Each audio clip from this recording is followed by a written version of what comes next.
friends, myself Ravi Ranjan Bharti, math teacher of Daffodil Public School.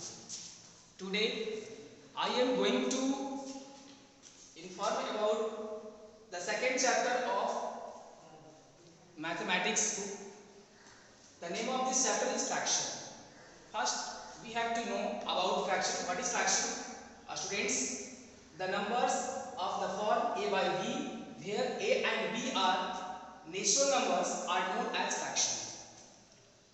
यदि कोई संख्या a upon b के form में है, इस फॉर्म में a बाई b के फॉर्म में है, a बाई b के रूप में है, जहां a और b यानी इस नंबर का, इस संख्या का जो a है और b है वो कोई नेचुरल नंबर है, तो ये फ्रैक्शन कहे जाते हैं, फ्रैक्शन के रूप में जाने जाते हैं। फ्रैक्शन में दो पार्ट होते हैं, न्यूमरेटर एंड डिनोमिनेटर। ऊपर का जो पार्ट होता है वो न्यूमरेटर के रूप में जाना जाता है और नीचे वाला पार्ट डिनोमिनेटर जाना जाता है। फिर से देख लेते हैं। The numbers of the form a by b where a and b are natural numbers are known as fraction। जब कोई संख्या a by b के फॉर्म में हो, जहां a और b दोनों ही कोई नेचुरल नंबर हो, तो ये संख्या फ्रैक्शन कहा जाता है, फ्रैक्शन के रूप में जाना जाता है। फ्रैक्शन के दो पार्ट होते हैं, न्यूमरेटर, डिनोमिनेटर। ऊपर का पार्ट न्यूमरेटर कहा जाता है और नीचे का पार्ट डिनोमिनेटर कहा जाता है। नेक्स्ट, इसको दूसरे तरीके से भी हम लोग समझ सकते हैं। Any part of a number is called a fraction. Means क्या हो गया कि यदि कोई संख्या है उसको हम लोग बांटते हैं तो उसका प्रत्येक पार्ट जो है वो एक फ्रैक्शन कहलाता है। जैसे हमारे पास दो कोई संख्या है और इसे हम लोग 5 इक्वल पार्ट में डिवाइड करते हैं, तो 2/5 एक फ्रैक्शन है। 2/5 एक फ्रैक्शन को रिप्रेजेंट कर रहा है, जहां 2 एक नेचुरल नंबर है और 5 भी एक नेचुरल नंबर है। 2/5 एक फ्रैक्शन को रिप्रेजेंट किया। नेक्स्ट, हम लोग इसी में आगे बढ़ते हैं और देखते हैं types of fractions. Types of fraction में भी हम लोग को बहुत सारे टाइप को यहाँ पे पढ़ना है, जिसमें फर्स्ट डेसिमल फ्रैक्शन को पढ़ना है। What is decimal fraction? लिखा हुआ है यहाँ पे, अ fraction which denominator is any of the number 10, 100, 1000 etc is called a decimal fraction. एक ऐसा फ्रैक्शन जिसका डिनोमिनेटर जो हो, यानी नीचे का part, denominator any of the number means 10, 100, 1000 में से कोई भी संख्या हो, वह डेसिमल फ्रैक्शन कहलाता है। For example 3/10, 5/100, 16/1000 etc। ये इसी तरह से आगे बढ़ता जाएगा, यानी 1 पे 0 वाली संख्याएं नीचे होगी, डिनोमिनेटर के फॉर्म में होगी। या फिर 1 पे 10 है, 1 पे 00, कहीं 1 पे 40, कहीं 1 पे 10 भी हो सकता है, यानी इसी फॉर्म का इसका डिनोमिनेटर होगा। स्टूडेंट, डेसिमल फ्रैक्शन से रिलेटेड बहुत सारे क्वेश्चंस भी आ सकते हैं। जैसे इसमें कभी कोई क्वेश्चन आ गया और उसमें चेंज करने का आ गया, change the following fraction into their decimal forms. कैसे हम लोग इसको चेंज करेंगे? इसको चेंज करने के लिए जैसे हम पहले एग्जांपल लेते हैं 24/100। अभी हम लोग को इसे डेसिमल फॉर्म में चेंज करना है। कैसे चेंज करेंगे? चेंज करने के लिए हम लोग डिनोमिनेटर में 1 पे जो 0 है ना उसको काउंट कर लेंगे। यहाँ पे काउंट करते हैं 1 2 0। जब 2 0 है तो हम लोग न्यूमरेटर को जैसे लिखा हो वैसे लिख लेंगे और यहाँ 0 काउंट करने के बाद राइट साइड से उतना ही डिजिट काउंट करके और डेसिमल बैठा देंगे 1 2। यहाँ पे 0 की संख्या 2 थी, इसीलिए यहाँ पे डेसिमल 2 अंकों के बाद लिखा गया। अभी डेसिमल के आगे एक 0 लिख देंगे, नहीं भी लिखेंगे तब भी हमारा जो आंसर होगा वो सही होगा, बट लिख सकते हैं। नेक्स्ट, इसी तरह से और भी क्वेश्चन रख सकते हैं। जैसे दूसरा एग्जांपल लेते हैं, यहाँ है 12/10,000। इसे हम लोग को डेसिमल फॉर्म में चेंज करना है। चेंज करने के लिए फिर से वही काम करेंगे, न्यूमरेटर को वैसे ही लिख देंगे और डिनोमिनेटर में 1 पे 0 जो है उसको काउंट कर लेंगे 1 2 3 4 0 है। अभी क्या करेंगे, इसमें 4 अंकों के बाद पॉइंट को, डेसिमल को प्लॉट करेंगे। पहले डिजिट को काउंट करते हैं, यहाँ 2 ही डिजिट है। अब हमें डेसिमल 4 अंकों के बाद देना है, उसके लिए क्या करना है, इस संख्या के लेफ्ट साइड में 2 और 0 लिख देना है, जिससे आप नंबर ऑफ डिजिट 1 2 3 4 हो गया और हमारे वैल्यू में भी कोई चेंजेस नहीं आ रहे। इसको 0 को हम लोग राइट साइड में नहीं दे सकते, लेफ्ट साइड में देना है, जिससे हमारा वैल्यू जो हो वो पहले से इक्वल रहे। अभी हम लोग डेसिमल यहाँ लिख सकते हैं और एक 0 यहाँ पे लिख दिए। तो ये था हमारा डेसिमल फ्रैक्शन और इससे रिलेटेड जो है वो क्वेश्चन इसी टाइप से आते हैं। नेक्स्ट हम लोग को पढ़ना है वल्गर फ्रैक्शन। वल्गर फ्रैक्शन के बारे में डिफिनेशन है, a fraction which denominator is a whole number other than 10, 100, 1000 it is। यदि कोई फ्रैक्शन है और उस फ्रैक्शन का डिनोमिनेटर 10, 100, 1000 के अलावा और कुछ भी हो तो वो फ्रैक्शन वल्गर फ्रैक्शन कहलाता है। इसका मतलब ये हुआ कि डेसिमल फ्रैक्शन के अलावा जो भी फ्रैक्शन होंगे, डेसिमल फ्रैक्शन में क्या था, डिनोमिनेटर 10, 100 और 1000 था, और वल्गर फ्रैक्शन में 10, 100 और 1000 के अलावा कुछ भी हो वो फ्रैक्शन वल्गर फ्रैक्शन कहलाता है। For example 2/7, 8/13, 13/20 etc। नेक्स्ट हम लोग बढ़ते हैं प्रॉपर फ्रैक्शन की ओर। प्रॉपर फ्रैक्शन में हम लोग को पढ़ना है a fraction which numerator is less than it's denominator is called a proper fraction. और स्टूडेंट्स हम लोग पहले ही पढ़ चुके हैं कि फ्रैक्शन में दो पार्ट होते हैं, numerator and denominator. Proper fraction में हम लोग को जानना है कि एक ऐसा फ्रैक्शन जिसका न्यूमरेटर जो हो डिनोमिनेटर से छोटा हो, वैसे फ्रैक्शन प्रॉपर फ्रैक्शन कहलाता है। फॉर एग्जांपल 2/5 हम लोग यहाँ देख रहे हैं, इसका न्यूमरेटर 2 है और डिनोमिनेटर 5 है। यहाँ 2 5 से छोटा है, यानी 2/5 एक प्रॉपर फ्रैक्शन का एग्जांपल हुआ। ये फ्रैक्शन जो है वो प्रॉपर फ्रैक्शन है। दूसरे एग्जांपल में 7/9, यहाँ भी देख रहे हैं न्यूमरेटर 7 जो है डिनोमिनेटर 9 से छोटा है, इसीलिए ये फ्रैक्शन प्रॉपर फ्रैक्शन होता है। नेक्स्ट 13/39, यहाँ भी जो न्यूमरेटर 13 है वो डिनोमिनेटर 29 से छोटा है, यानी ये फ्रैक्शन प्रॉपर फ्रैक्शन है। नेक्स्ट हम लोग आगे बढ़ते हैं और अगले डेफिनेशन की ओर बढ़ते हैं। लिखा हुआ improper fraction, a fraction whose numerator is more than its denominator is called an improper fraction। एक ऐसा फ्रैक्शन जिसका डिनोमिनेटर जो हो वो न्यूमरेटर से छोटा हो, यानी न्यूमरेटर जो डिनोमिनेटर से बड़ा हो। यहाँ लिखा हुआ भी है a fraction whose numerator is more than its denominator, मतलब एक फ्रैक्शन जिसका न्यूमरेटर जो हो डिनोमिनेटर से बड़ा हो, मोर देन मींस अधिक हो। न्यूमरेटर जो हो वो डिनोमिनेटर से बड़ा हो या अधिक हो तो वो फ्रैक्शन जो है इम्प्रॉपर फ्रैक्शन कहलाता है। फॉर एग्जांपल 13/4, यहाँ जो देख रहे हैं हम लोग न्यूमरेटर वो 13 है और डिनोमिनेटर 4 है, यानी न्यूमरेटर जो है डिनोमिनेटर से बड़ा है, ये फ्रैक्शन जो होगा वह इम्प्रॉपर फ्रैक्शन होगा। वैसे ही 7/3, न्यूमरेटर 7 जो है वो डिनोमिनेटर 3 से बड़ा है, यानी ये फ्रैक्शन इम्प्रॉपर फ्रैक्शन होगा। नेक्स्ट 15/15, यह भी फ्रैक्शन जो है वो इम्प्रॉपर फ्रैक्शन होगा, क्योंकि इसके डेफिनेशन में इस पार्ट को भी जोड़ सकते हैं, a fraction which numerator is more than and equal, more than और equal to its denominator is called an improper fraction. ध्यान से सुनेंगे फिर से इसको, एक ऐसा फ्रैक्शन जिसका न्यूमरेटर डिनोमिनेटर से बड़ा हो या बराबर हो। A fraction whose numerator is more than or equal to its denominator is called an improper fraction। यहाँ पे equal to नहीं लिखा हुआ है, इसको हम लोग जोड़ सकते हैं, a fraction whose numerator is more than or equal to its denominator is called an improper fraction। एक ऐसा फ्रैक्शन जिसका न्यूमरेटर डिनोमिनेटर से बड़ा हो या बराबर हो, वह फ्रैक्शन इम्प्रॉपर फ्रैक्शन कहलाता है। आगे बढ़ेंगे हम लोग और नेक्स्ट देखेंगे मिक्स्ड फ्रैक्शन। मिक्स्ड फ्रैक्शन के बारे में क्या है, a fraction which can be expressed as the sum of a natural number and a proper fraction is called a mixed fraction. Means एक ऐसा फ्रैक्शन जिसे एक नेचुरल नंबर और एक प्रॉपर फ्रैक्शन के सम के रूप में एक्सप्रेस किया जा सकता है, व्यक्त किया जा सकता है, लिखा जा सकता है, उस फ्रैक्शन को मिक्स्ड फ्रैक्शन कहा जाता है। जैसे हम लोग यहाँ लिखे हैं 3 whole 4 by 5 and next 9 whole 2 by 7। पहले एग्जांपल को लेते हैं 3 होल 4 बाई 5। 3 होल 4 बाई 5 में दो पार्ट है, एक नेचुरल नंबर और दूसरा 4 बाई 5 जो एक प्रॉपर फ्रैक्शन को रिप्रेजेंट कर रहा है। हम लोग लिखे 3 plus 4 by 5।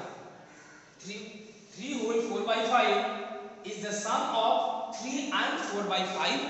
Here 3 is a natural number and 4 by 5 is a proper fraction. अब ये हम लोग को डेफिनेशन से ये समझना था कि 3 होल 4 by 5 जो है क्या 3 और 4 by 5 के सम के इक्वल हो रहा है या नहीं। हम लोग देखते हैं 3 के नीचे कुछ नहीं है तो 1 है। अभी हम लोग सिंप्लीफाई करते हैं इसे तो देखते हैं 1 और 5 का एलसीएम 5 होगा। 5 डिवाइड 1 5 मल्टीप्लाई 3 15 प्लस 5 डिवाइड 5 1 होगा। 1 multiply 4 4 15 plus 4 19 by 5। After dividing it we get 3 whole 4 by 5। हम लोग के पास जो फ्रैक्शन था वह 3 होल 4 by 5 था। अब इसे हम लोग जब एक नेचुरल नंबर और एक प्रॉपर फ्रैक्शन के सम के रूप में एक्सप्रेस किए तभी हमारा वैल्यू जो है वो वही आया। तो इससे हमारा ये डेफिनेशन जो है वो समझ में आ जाता है या समझ में आ जाना चाहिए कि जो एक मिक्स फ्रैक्शन होता है वह एक नेचुरल नंबर और प्रॉपर फ्रैक्शन के सम के इक्वल होता है। मींस एक मिक्स फ्रैक्शन को नेचुरल नंबर और प्रॉपर फ्रैक्शन के सम के फॉर्म में एक्सप्रेस किया जा सकता है। नेक्स्ट हम लोग देखते हैं इक्विवेलेंट फ्रैक्शन। इक्विवेलेंट फ्रैक्शन में कहा जा रहा है a given fraction and fraction obtained by multiplying और dividing its numerator and denominator by the same non zero number are called equivalent fraction. Definition को पहले फिर से समझेंगे। कह रहा क्या अ गिवन फ्रैक्शन मतलब कोई फ्रैक्शन दिया गया है and a fraction obtained by multiplying or dividing its numerator and denominator by the same non-zero number means एक ऐसा फ्रैक्शन जिसे उस दिए गए फ्रैक्शन के न्यूमरेटर और डिनोमिनेटर में नॉन जीरो के अलावा मींस जीरो को छोड़ के किसी और संख्या से मल्टीप्लाई या डिवाइड करने से प्राप्त किया गया है, उन दोनों फ्रैक्शन को इक्विवेलेंट फ्रैक्शन कहा जाता है। जैसे हम लोग एक एग्जांपल से देखते हैं। एग्जांपल यहाँ दिया हुआ भी है 3/5। यदि 3/5 और यहाँ एक और संख्या 12/20, ये दोनों फ्रैक्शन इक्विवेलेंट फ्रैक्शन कहलाता है। लेकिन इसके बीच में जो लिखा हुआ था उसको भी समझेंगे। ये दोनों इक्विवेलेंट तभी होगा जब दिए गए फ्रैक्शन के न्यूमरेटर और डिनोमिनेटर को सेम नॉन जीरो नंबर से मल्टीप्लाई या डिवाइड किया जाए। हम लोग यहाँ देख रहे हैं 3/5 के न्यूमरेटर को भी 4 से मल्टीप्लाई किया गया है और डिनोमिनेटर को भी 4 से मल्टीप्लाई किया गया है। तो हम लोग को मल्टीप्लाई करने के बाद जो नया फ्रैक्शन आया 12/20 वो पहले वाले फ्रैक्शन के इक्विवेलेंट होगा। अभी हम लोग कुछ और क्वेश्चंस इससे रिलेटेड देख लेते हैं। जैसे इससे रिलेटेड क्वेश्चंस आते हैं और वो क्वेश्चन कुछ इस फॉर्म में आते हैं। जैसे लिखा हुआ है find the first 4 equivalent fractions of 7/12। Student यहाँ कह रहा है क्वेश्चन में क्या 7/12 के फर्स्ट 5 इक्विवेलेंट फ्रैक्शन को बताना है। फर्स्ट 5 इक्विवेलेंट फ्रैक्शन क्या है, इसके लिए क्या करेंगे 7/12 गिवन फ्रैक्शन इज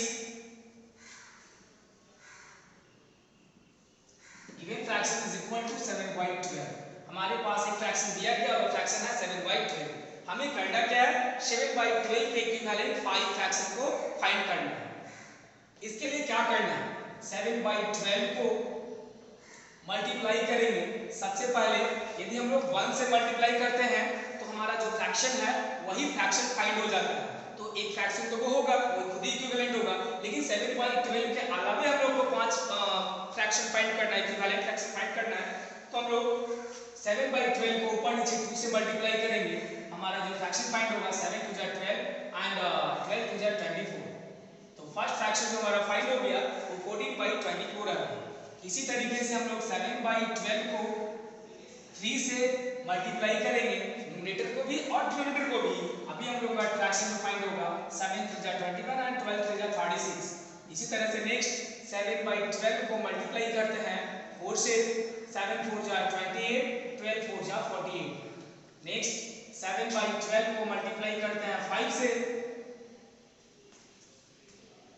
यहाँ 4 का स्पेलिंग मिस्टेक था, FOUR 7/12 को मल्टीप्लाई करते हैं 5 से, 7 5 जा 35, 12 5 जा 60। हमारा जो फर्स्ट 4 इक्विवेलेंट फ्रैक्शन है वो 14/24, 21/36, 28/48 एंड 35/60। हम लोग इसे नेक्स्ट इसके नीचे लिख भी सकते हैं। Hence first 4 equivalent fraction of 7/12 is equal to 14/24, 21/36, 28/48 and 35/60। तो इस तरीके से हम लोग कोई एक फ्रैक्शन दिया गया है तो उसके इक्विवेलेंट जितना भी फ्रैक्शन कहा जाए हम लोग फाइंड कर सकते हैं, उसका मेथड यही रहेगा। दूसरा हम लोग इसमें ये भी समझ सकते हैं, जैसे कुछ कभी क्वेश्चन इस तरीके से आ सकते हैं, जैसे लिखा हुआ है 45/12, अभी यहाँ लिखा हुआ है 4 और यहाँ पे डॉट डॉट डॉट दिया। हमें इसको यहाँ पे जो ब्लैंक्स है उसे फिल करना है। क्या होगा, हम लोग देख रहे हैं कि यहाँ इक्वल टू का सिंबल है, इट मींस दोनों फ्रैक्शन इक्विवेलेंट है। अभी हम लोग को यहाँ जो संख्या होगा वो पता करना है, उसके लिए क्या करेंगे, देख रहे हैं 12 में यहाँ 4 है, इसका मतलब है कि फ्रैक्शन इक्विवेलेंट है। तो इक्विवेलेंट दो ही तरीके से फाइंड होते हैं, पहला जो फ्रैक्शन दिया गया है उसे सेम नंबर से मल्टीप्लाई करने पे एंड सेकंड सेम नंबर से डिवाइड करने से। मल्टीप्लाई करने से जो नंबर आएगा वो दिए गए संख्या नंबर से बड़ा होगा, यहाँ दिए गए नंबर से छोटा है, इट मींस वो नंबर डिवाइड करने से प्राप्त हुआ होगा। अब 12 में कितना डिवाइड है कि वो 4 आ जाए, हम लोग देख रहे हैं 12/4 3 होता है, इट मींस यहाँ हम लोग को 3 से डिवाइड लगाना है। 12/3 4 हुआ। अब इक्विवेलेंट रखने के लिए हमें इसके न्यूमरेटर को भी 3 से डिवाइड लगाना पड़ेगा, और जब हम लोग 45 को 3 से डिवाइड लगाएंगे तो यहाँ हमारा जो वैल्यू होगा वो 15 होगा। अब हम लोग यहाँ देख पा रहे हैं कि 45/12 इज इक्वल टू 15/4 होगा।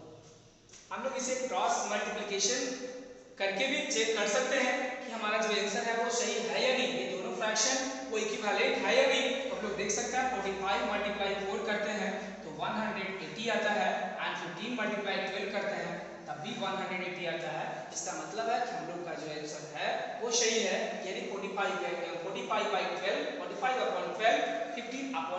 15/4 के इक्वल होगा।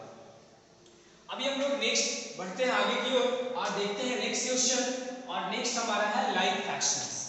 लाइक फ्रैक्शन को समझते हैं। डेफिनेशन में लिखा हुआ fractions with same denominator but different numerators are called like fractions. मतलब ये हुआ कि ऐसे फ्रैक्शंस जिनके डिनोमिनेटर सेम हो, fractions with same denominator but different numerators, ऐसे फ्रैक्शन जिनका डिनोमिनेटर सेम हो बट न्यूमरेटर डिफरेंट हो, अलग अलग हो, वो फ्रैक्शन लाइक फ्रैक्शन कहलाता है।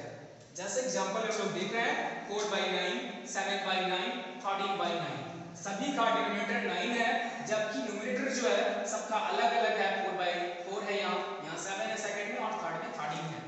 यानी कि लाइक फ्रैक्शन ऐसे फ्रैक्शन होते हैं जिनके डिनोमिनेटर तो सेम होते हैं लेकिन न्यूमरेटर जो होते हैं वो अलग अलग होते हैं। और स्टूडेंट्स, लाइक फ्रैक्शन टॉपिक का हमारे इस चैप्टर में जो जरूरत है वो सबसे ज्यादा है। इसकी जरूरत कहाँ पड़ सकती है, देखते हैं। सबसे पहले हम लोग को जब दो फ्रैक्शन दिया हुआ है और उसका कंपैरिजन करना है, कंपैरिजन करना है मींस हम लोग को पता करना है कि उन दोनों फ्रैक्शन में से कौन सा फ्रैक्शन बड़ा है या कौन सा फ्रैक्शन छोटा है। उसके लिए हम लोग को लाइक फ्रैक्शन में बदलना जरूरी होगा। वैसे तो जब दो फ्रैक्शन दिया गया है और उसका कंपैरिजन करना है तो हम लोग क्रॉस मल्टीप्लिकेशन मेथड से भी पता कर सकते हैं, लेकिन जब फ्रैक्शन 2 से ज्यादा हो, अब 2 से ज्यादा हो तो वहां हम लोग को चुनना हो कौन सा फ्रैक्शन इनमें से बड़ा है और कौन सा फ्रैक्शन सबसे छोटा है। तो इसको पता करने के लिए हम लोग को दिए गए फ्रैक्शन को लाइक फ्रैक्शन में चेंज करना होगा। तो सबसे पहले देखते हैं, कोई एक एग्जांपल लेते हैं। जैसे यहाँ एग्जांपल है 4/9 एंड 5/6। अभी इन दोनों फ्रैक्शन को लाइव फ्रैक्शन में चेंज करने के लिए हम लोग सीखते हैं लाइव फ्रैक्शन में चेंज कैसे किया जाता है। तो लाइव फ्रैक्शन में चेंज करने के लिए सबसे पहले इसका जो डिनोमिनेटर है उसका एलसीएम लेना होता है। एलसीएम ऑफ 9 एंड 6, हम लोग जानते हैं 9 एंड 6 का जो एलसीएम होता है वो 18 होता है। अभी क्या करेंगे, 4/9 हम लोगों ने जो एलसीएम लिया था वो दोनों फ्रैक्शन के डिनोमिनेटर का लिया था। अभी इसके डिनोमिनेटर को 18 के फॉर्म में फाइंड करेंगे। 9 है यहाँ, इसको 18 लिखने के लिए 9 को 2 से मल्टीप्लाई करना पड़ेगा और इक्विवेलेंट रखने के लिए फ्रैक्शन को ऊपर भी 2 से मल्टीप्लाई करना पड़ेगा। It means 8/18। 4/9 is equal to 8/18। Next 5/6, 5/6 है, इसका भी डिनोमिनेटर को हम लोग को 18 करना है। 18 लेने के लिए डिनोमिनेटर को 3 से मल्टीप्लाई करना होगा और जब डिनोमिनेटर को 3 से मल्टीप्लाई करेंगे इस फ्रैक्शन को इक्विवेलेंट रखने के लिए न्यूमरेटर को भी 3 से मल्टीप्लाई करना होगा और यहाँ जो वैल्यू होगा 15/18 होगा।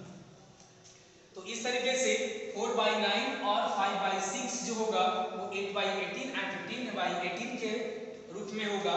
अभी हम लोग देख रहे हैं कि 8/18 और 15/18 ये हमारा जो फ्रैक्शन हो गया वो 8/18 और 15/18 हो गया। अब हम लोग ये लाइव फ्रैक्शन में चेंज कर चुके हैं। ये जो फ्रैक्शन दिया गया है वो दिए गए फ्रैक्शन का जो लाइव फ्रैक्शन फॉर्म है, यानी फ्रैक्शन को हम लोग लाइव फ्रैक्शन के फॉर्म में लिखे हैं। अभी इससे हम लोग को बहुत सारे चीजों में यूज कर सकते हैं। जैसे अभी दोनों फ्रैक्शन है और हम लोग को पता करना है कि दोनों फ्रैक्शन में बड़ा फ्रैक्शन कौन सा है। हम लोग देख रहे हैं कि 8/18 एंड 15/18 में 15/18 इज ग्रेटर देन 8/18। उसी तरीके से इनमें से स्मॉलर कौन है वो भी चुन सकते हैं।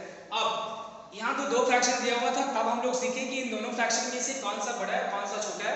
लाइव फ्रैक्शन में चेंज करने के बाद हम लोग आसानी से पता कर लिए। अभी इसी से रिलेटेड और भी क्वेश्चन आ सकते हैं। जैसे 2 से ज्यादा फ्रैक्शन दिया गया है और हम लोग को उसे चेंज करना है असेंडिंग या डिसेंडिंग ऑर्डर में। असेंडिंग ऑर्डर मींस बढ़ते क्रम में एंड डिसेंडिंग ऑर्डर मींस घटते क्रम में। तो जैसे कोई क्वेश्चन दिया गया है और हम लोग को उसे असेंडिंग ऑर्डर में चेंज करना है, तो हम लोग एक एग्जांपल लेते हैं और देख लेते हैं उस क्वेश्चन को। जैसे एक एग्जांपल में है 3/4, 5/6, 7/9 एंड लास्ट 11/12। हम लोगों को इसे असेंडिंग ऑर्डर में अरेंज करना है। असेंडिंग ऑर्डर में अरेंज करने के लिए हम लोग को पता करना होगा इन चारों फ्रैक्शन में सबसे छोटा फ्रैक्शन कौन सा है और उसके बाद ही सबसे छोटा पता चल जाता है। तो बचे हुए फ्रैक्शन में सबसे छोटा कौन होगा वो पता करना है। हम लोग ऐसे फ्रैक्शन को देख करके कुछ ही पता नहीं कर सकते, लेकिन यदि हम लोग लाइव फ्रैक्शन में चेंज कर लेते हैं तब हम लोग आसानी से पता कर सकते हैं कि इन सारे फ्रैक्शन में सबसे छोटा फ्रैक्शन कौन सा है। यानी असेंडिंग ऑर्डर में जब हम लोग अरेंज करेंगे तो सबसे पहले कौन होगा। तो सबसे पहले क्या करेंगे, जो दिए गए फ्रैक्शन है उसे हम लोग लाइव फ्रैक्शन में चेंज करेंगे। लाइव फ्रैक्शन में चेंज करने के लिए सबसे पहले हम लोग को एलसीएम लेना होता है दिए गए फ्रैक्शन के डिनोमिनेटर का। यहाँ लिखेंगे LCM of 4, 6, 9 and 12 is equal to, हम लोग कहीं भी रफ करके और इसका जो एलसीएम है वो फाइंड कर सकते हैं। वैसे 4, 6, 9 एंड 12 का जो एलसीएम होगा वो 36 होगा। 12 3 जा 36, 9 4 जा 36, 6 जा 36 एंड 4 9 जा 36। 36 जो होगा 4, 6, 9 एंड 12 का एलसीएम होगा। नेक्स्ट हम लोग आगे बढ़ते हैं और सभी के डिनोमिनेटर को 36 के फॉर्म में चेंज करते हैं। अभी 4 है ये 36 करेंगे तो 4 9 जा 36, 3 9 जा 27। नेक्स्ट 5/6 है, यहाँ पे हम लोग 36 करेंगे, 6 6 जा 36, 5 6 जा 30। नेक्स्ट 7/9, यहाँ भी जब 36 करेंगे 9 4 जा 36, इट मींस 7 4 जा 28। नेक्स्ट 11/12, 12 3 जा 36, 11 3 जा 33। इस तरह से हम लोग चारों फ्रैक्शन को लाइव फ्रैक्शन में चेंज कर चुके हैं। यहाँ पे लिख सकते हैं इन लाइव फ्रैक्शन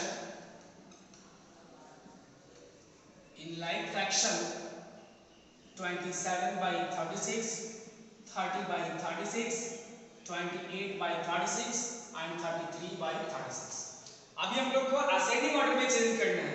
हम लोग यहाँ पे लिख सकते हैं इन असेंडिंग ऑर्डर।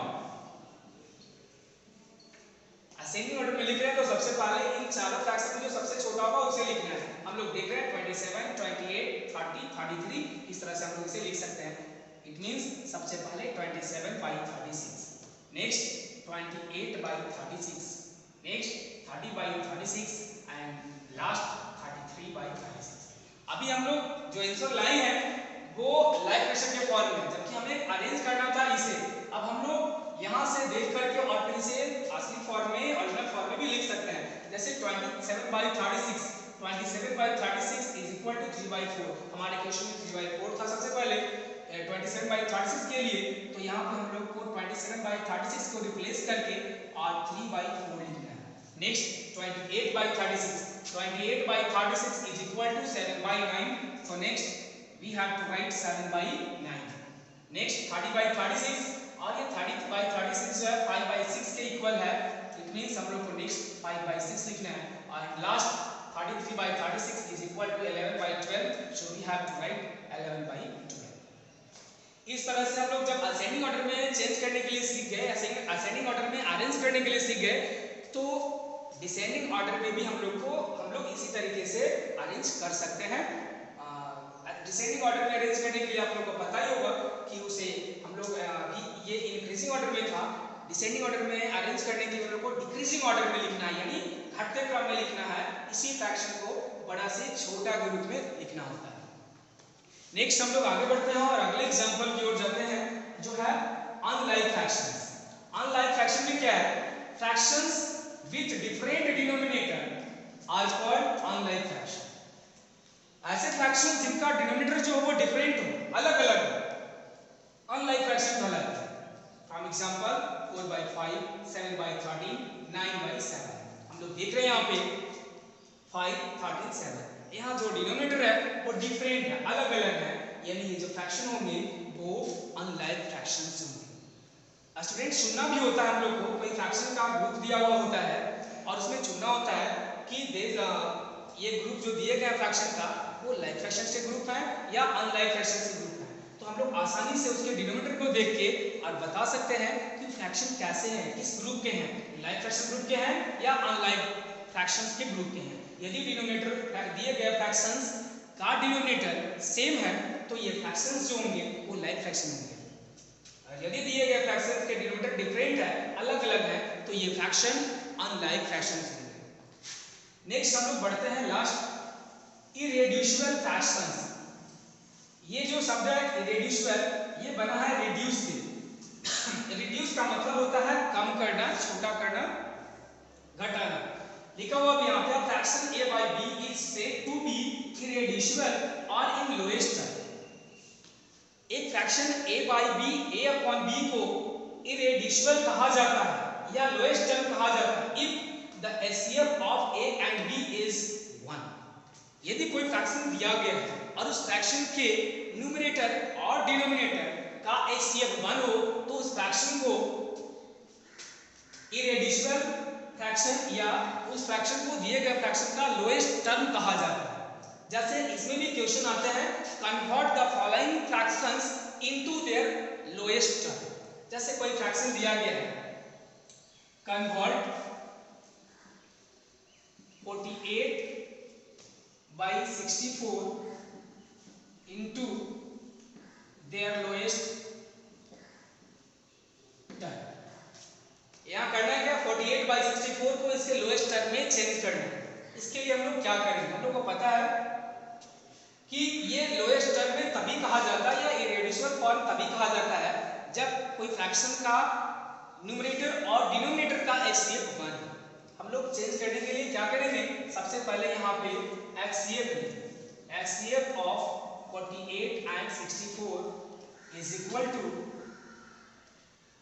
सॉरी यहाँ पे 48 and 64 इज इक्वल टू 16 हो जाएगा। 16 3 जा 48 and 16 4 जा 64। अभी नेक्स्ट क्या करेंगे हम लोग? 48/64 में डिवाइड लगाएंगे, इसके न्यूमरेटर और डिनोमिनेटर को डिवाइड लगाएंगे 16 से, जो HCF आया था उसी से डिवाइड लगाएंगे।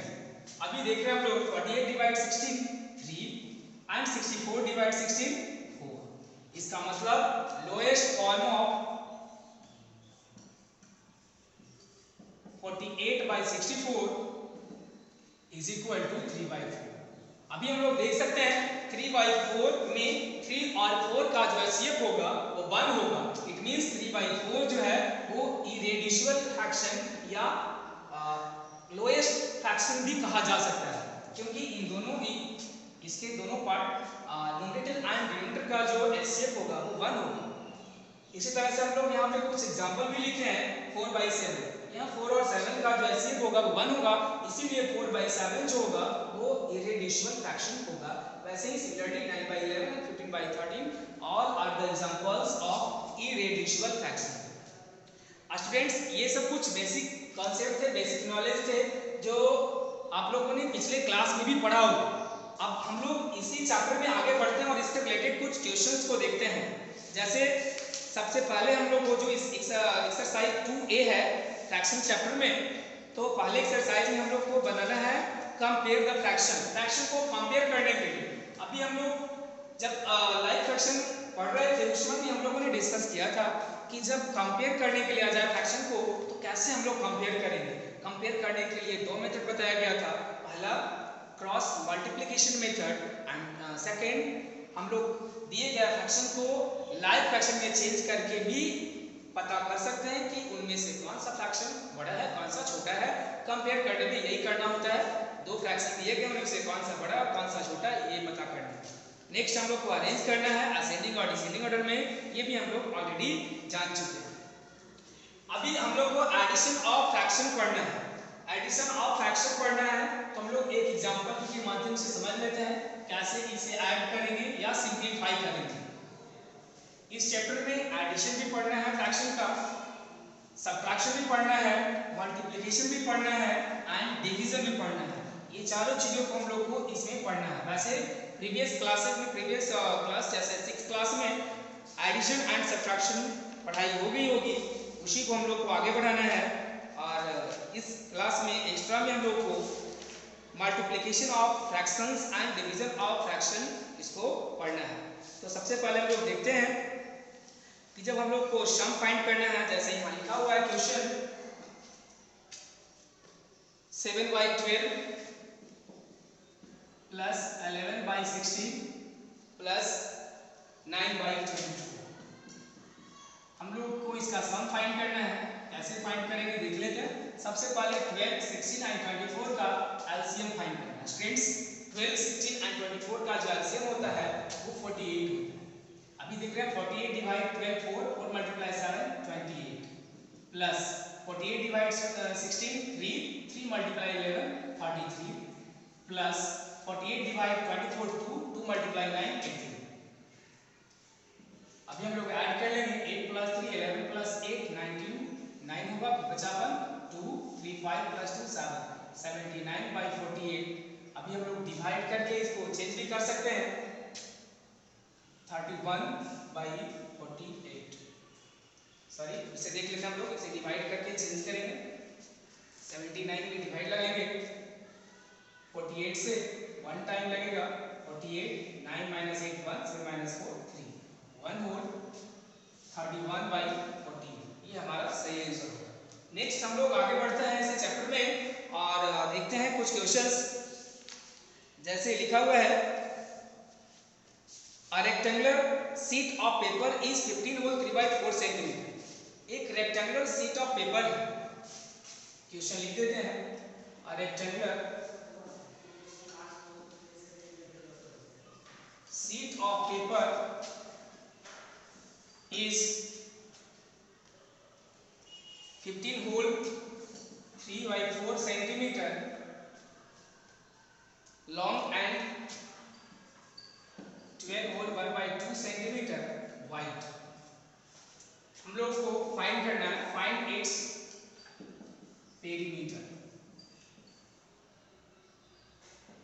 हम लोग को इस रेक्टेंगुलर शीट का पेरीमीटर फाइंड करना है। इसके लिए हम लोग क्या करेंगे, फॉर्मूला यूज करेंगे। हम लोग देख रहे हैं कि रेक्टेंगुलर शीट का लंबाई भी दिया गया है और इसकी चौड़ाई भी दिया गया है। सबसे पहले हम लोग लिख भी सकते हैं यहाँ पे length of rectangular sheet is equal to 15 hole 3/4 centimeter. Width of rectangular sheet is equal to 12 hole 1/2 centimeter. अभी हम लोग को पेरीमीटर फाइंड करना है. Perimeter of rectangular sheet is equal to 2 into length plus breadth L plus B. हम लोग यहाँ फार्मूले पे अरेंज करके और इसका वैल्यू फाइंड कर सकते हैं. 2 होल 12 होल 1/2 प्लस 15 होल 3/4. 2 यहाँ पे हो जाएगा 12 × 24 प्लस 1 25/2 प्लस 15 4 60 प्लस 3 63/4. हम लोग देख रहे हैं यहाँ पे 2 मल्टीप्लाई यहाँ 2 4 का एलसीएम 4 होगा. 2 2 जा 4 और 25 2 जा 15 प्लस 4/4 1 मल्टीप्लाई 63. नेक्स्ट हम लोग 2 मल्टीप्लाई 50 प्लस 63 3 प्लस 5 प्लस 6 11/4 2 2 जा 4 113/2 सेंटीमीटर. ये हमारा आंसर होगा. स्टूडेंट्स इसी टाइप से बहुत सारे क्वेश्चंस होंगे इस एक्सरसाइज में जो आप लोग को बना लेना है. और यदि कोई प्रॉब्लम हो तो फिर अगले वीडियो में या फिर क्लास में उसका सॉल्यूशन दिया जाएगा. वैसे इन सारे कॉन्सेप्ट को पढ़ने के बाद क्वेश्चंस नहीं बचने चाहिए जो नहीं बने. फिर भी यदि नहीं बन पाता है तो फिर उसी क्लास में बता दिया जाएगा. तो आज की क्लास के लिए बस इतना ही. मिलते हैं फिर से अगले क्लास में. Thank you.